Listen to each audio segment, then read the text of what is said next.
মাশাআল্লাহ কৃত্রিম উপায়ে তৈরি করা হয়েছে। এরকমই কি 110টা স্টেপ? কোনটা যে সমুদ্র আর কোনটা আকাশ দেখো বোঝাই যাচ্ছে না। এখানে টিকিট না কেটে ভেতরে প্রবেশ করার কোনো সুযোগ নেই। পাহাড়, সমুদ্র, পাহাড়ি ঝর্ণা এসব কিছু যদি আপনার কাছে ভালো লেগে থাকে তাহলে হিমছড়ি হতে পারে আপনার জন্য ভ্রমণের আদর্শ জায়গা। আসসালামু আলাইকুম, কেমন আছেন সবাই? স্বাগত জানাচ্ছি নতুন একটি ভিডিওতে। আজ আমরা এই মুহূর্তে আছি হিমছড়ি এরিয়াতে। আপনাদের সাথে হিমছড়ি এরিয়ার ভ্রমণ বিষয়ক সম্পূর্ণ তথ্য শেয়ার করার চেষ্টা করব আজকের ভিডিওতে। আশা করছি ভিডিও শেষ পর্যন্ত সাথেই থাকবেন। নতুন হলে চ্যানেলটি সাবস্ক্রাইব করে পাশে থাকা বেল আইকনটি বাজিয়ে রাখবেন। আমরা এখন হিমছড়ি পাহাড়ের উপরে উঠতে যাচ্ছি। মনের মধ্যে একটি কনফিউশন রেখেই কিন্তু আমরা হিমছড়ি এরিয়ার ভেতরে প্রবেশ করেছি, কারণ আগে বিকেল 5টার পরে পাহাড় বা ঝর্ণা এরিয়ার ভেতরে প্রবেশ করতে দেয়া হতো না, কিন্তু আলহামদুলিল্লাহ আজকে প্রবেশ করতে দেওয়া হচ্ছে। এই রাস্তাটি ধরে সামনে এগোলেই হাতের ডান দিকে ঝর্ণা এবং বাঁ দিকে হিমছড়ি পাহাড়। আমরা প্রথমে হিমছড়ি ঝর্ণার দিকেই যাব। দেখি চেষ্টা করে আমরা উঠতে পারি কিনা। সাফন আছে তোমার সাথে, হাত থেকে পড়ে যাবে কিন্তু ধাক্কা লেগে।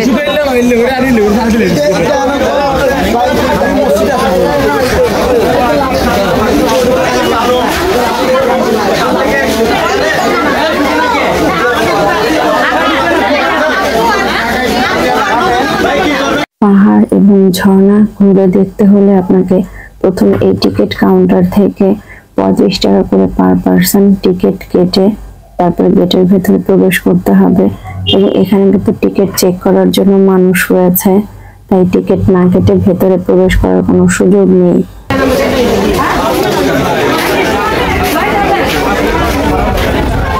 কত করে দেন? 35 টাকা পার পার্সন টিকিটের দাম। কক্সবাজারের প্রত্যেকটি টুরিস্ট পয়েন্টে অনেক বড় করে না হলেও ছোট ছোট করে এরকম বার্মিজ মার্কেট রয়েছে, সেখানে আপনি বিভিন্ন ধরনের বার্মিজ প্রোডাক্ট পেয়ে যাবেন।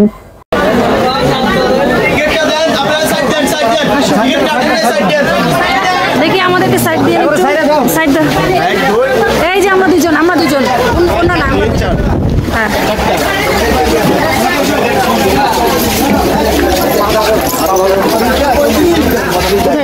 ঝর্ণা এই সেটা হচ্ছে ঝর্ণা।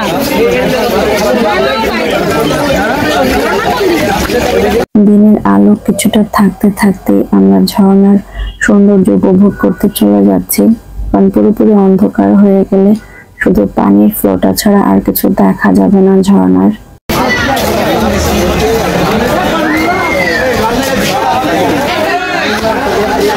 এখানেও কিন্তু বার্মিজ মার্কেট আছে। হ্যাঁ হ্যাঁ ঝর্ণা দেখাবে। তারপরে হচ্ছে দ্রুত হাঁটতে হবে।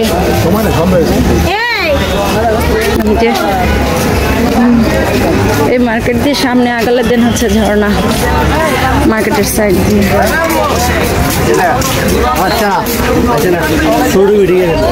আমি যখন এই মার্কেটের সবকিছু দাম আপনাদেরকে জানাতে যাই তাহলে ঝর্ণা পর্যন্ত যেতে পারবো না, অন্ধকার হয়ে যাবে, সেটা আপনাদের সাথে শেয়ার করতে পারবো না। আমি দেখতে পারবো কিন্তু আপনাদের সাথে শেয়ার করতে পারবো না।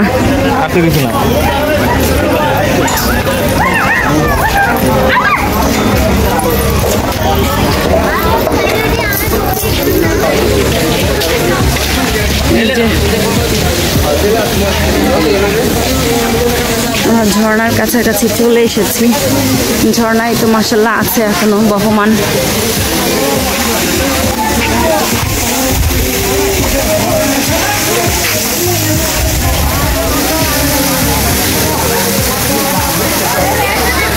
মাশাআল্লাহ এর আগে যখন এসেছিলাম তখন ঝর্ণার এই ফ্লো দেখতে পাই না, তখন খুবই কম ছিল। এই যে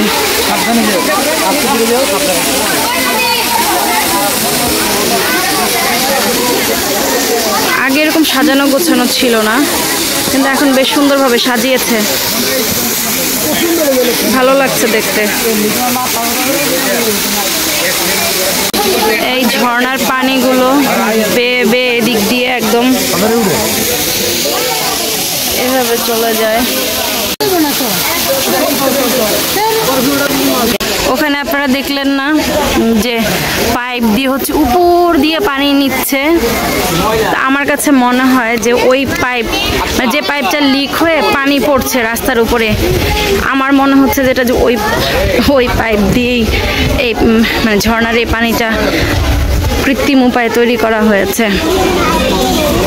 কারণ ন্যাচারাল ওয়েতে ঝর্ণার পানি হলে এতটুকু এইভাবে, আগে যখন এসেছি তখনও এরকম দেখি নাই, অনেক ছড়ানো ছিটানো ছিল পানি। এখন দেখি হিমছড়ির ওই পাহাড়ের উপরে উঠতে দিবে কিনা, যেহেতু সন্ধ্যা হয়ে গেছে। আমরা তো ভেবেছিলাম যে হয়তো বা ঝর্ণা পর্যন্তই আসতে পারবো না, এখন পাহাড়ের উপরে উঠতে পারবো কিনা জানি না, দেখি। এই জন্য এই মার্কেটগুলো আর আপনাদের সাথে শেয়ার করছি না, যেহেতু অলরেডি বার্মিজ মার্কেটের 2-3 জায়গায় শেয়ার করেছি আপনাদের সাথে, তো এই মার্কেটটা শেয়ার না করি।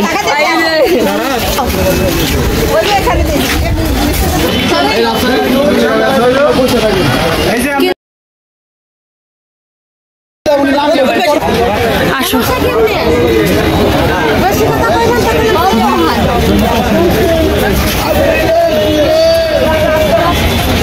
সিরিয়াল একদম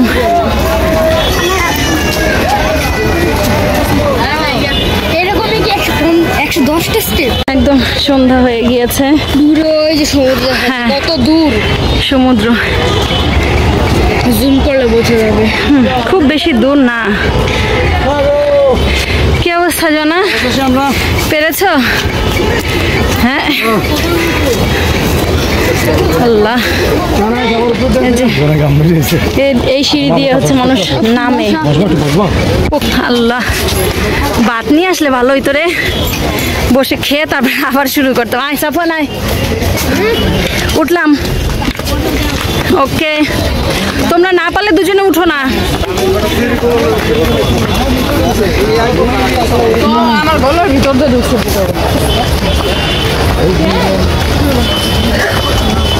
আসো, এই ধাপগুলো হচ্ছে পাতলি আছে, চিকন চিকন আছে। আগে যখন এসেছিলাম তখন কেউ একজন বলেছিল হিমছড়ি পাহাড়ে উঠতে হলে 110টি সিঁড়িরও ধাপ পার করতে হয়, কিন্তু আজকে ওঠার সময় আপনাদের ভাইয়া গুনে দেখলো 150-এরও উপরে হয়েছে, লাস্ট পর্যন্ত গুনতে পারেনি। এখন ভালো করে মনে নেই যে আগে থেকে কি ধাপ বাড়ানো হয়েছে নাকি আগের মতোই আছে। সন্ধ্যা হয়ে যাওয়ার কারণে পোকায় প্রচুর ডিস্টার্ব করছে, আপনারা নিজেরাও দেখতে পাচ্ছেন ক্যামেরার মধ্যে। এগুলো কিন্তু ধুলা নয়, এগুলো সবই হচ্ছে পোকা, ছোট ছোট এবং বড় বড় অনেক ধরনের পোকা রয়েছে।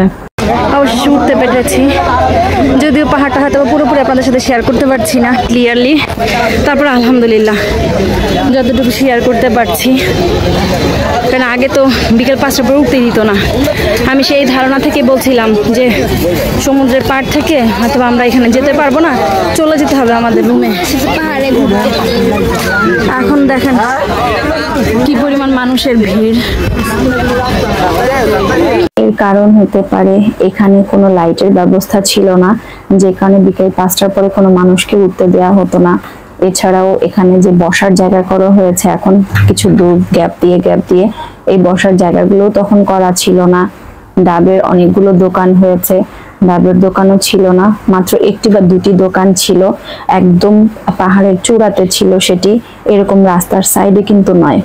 আশেপাশে যত পাহাড় রয়েছে সবগুলো পাহাড়ের মধ্যে হিমছড়ি পাহাড়ই সবচেয়ে উঁচু। 150টিরও বেশি ধাপ পার হয়ে হিমছড়ি পাহাড়ের উপরে উঠতে পারলে কিন্তু বাকি পাহাড়গুলোর সৌন্দর্য উপভোগ করা যায়। এবং সব থেকে আকর্ষণীয় যে ব্যাপারটি সেটি হলো আকাশ এবং সমুদ্র একসাথে মিলে যাওয়ার যে সৌন্দর্য সেটি দেখা যায় একটা পাহাড় থেকে, এই কারণে আর কি। আর সব পাহাড়ে তো ওঠাও যায় না, কিছু পাহাড় থেকে রিস্কি। এখানেও হচ্ছে নিচে জায়গা আছে, চাইলে এদিক দিয়ে নেমে ওখানে গিয়ে বসা যায়, কিন্তু আমরা এখন রাতের বেলা যেহেতু বাচ্চাদেরকে নিয়ে আর ওখানে নামবো না। আর আমার নিজেরও যেহেতু পা কেটে ফেলেছি আজকে, হ্যাঁ, যেদিক দিয়ে এসেছি সেদিক দিয়ে নামতে হবে। আর এই যে এখানে বসে সমুদ্র দেখা যাচ্ছে। ঘরের কোনটা? ওইটা না, ওখানে আর যাবো না। ওই দেখো জোয়ানার কি অবস্থা। ওইটা কিছুই না, ওখানে হচ্ছে খাবারের দোকান। ওখানে ওরা দুজন যাচ্ছে। অনেক ব্যথা। ওরা হচ্ছে একদম টপ যেটা আর কি, এটা বেয়ে গিয়ে উপরে ঘর পর্যন্ত যেতে হয়, সেখানে যাচ্ছে সাফওয়ানকে নিয়ে। সাফওয়ানের দেখার খুব শখ যে একদম টপ ওই জায়গাটাতে কি আছে। এটা কি আকাশ নাকি সমুদ্র আর আকাশ? সমুদ্র আর আকাশ, কোনটা যে সমুদ্র আর কোনটা আকাশ দেখো বোঝাই যাচ্ছে না এখানে, তাই না? ক্যামেরাতে ধরলে বোঝা যায় না, ক্যামেরাতে ধরলেও বোঝা যায় না কোনটা আকাশ আর কোনটা সমুদ্র, একদমই বোঝা যায় না। কারণ এটা অনেক উঁচু পাহাড়, তো এখান থেকে মনে হয় যে আকাশ আর সমুদ্র একই। ওইটার কোথায় যে সমুদ্র আর কোথায় যে আকাশে শুরু হয়েছে এটা বোঝা মুশকিল। দিনের বেলা হইলেও সেম এটাই হয়। চামচিকা হ্যাঁ। পরে আর কি রেস্ট নিতে হবে? ওকে, ঠিক আছে।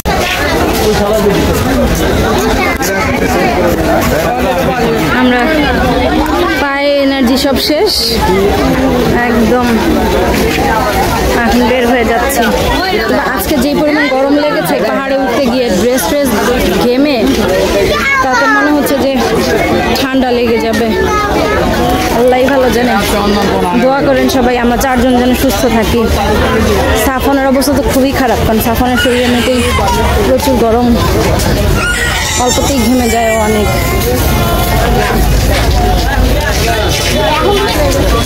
আর কি হ্যাঁ, একটা দোকানে ঢুকেছিলাম তাঁতের 3 পিস দেখার জন্য, মণিপুরি তাঁত অরিজিনালগুলা, তা বললো নাই এখানে। মণিপুরি তাঁতের অরিজিনাল 3 পিস থাকলে নিয়ে যেতাম এখান থেকে। সেদিন যে মহেশপল্লী গেলাম সেখানে গিয়েও খুঁজেছিলাম মণিপুরি তাঁত, কিন্তু ওখানেও পাই নাই। হিমছড়ি পাহাড়ের সিঁড়ির ধাপগুলো একদমই সোজা সোজা, তাই ওঠাটা তো কষ্টকরই, নামাটাও খুব একটা সহজ নয়। আজকের ভিডিওটি কেমন লেগেছে কমেন্টে জানাতে ভুলবেন না। ভালো লাগলে ফ্রেন্ডস এন্ড ফ্যামিলির সাথে শেয়ার করবেন আশা করছি। কথা হবে নেক্সট কোনো ভিডিওতে। ততক্ষণ পর্যন্ত ভালো থাকবেন সবাই। আজকের মতো বিদায় নিচ্ছি। আল্লাহ হাফেজ।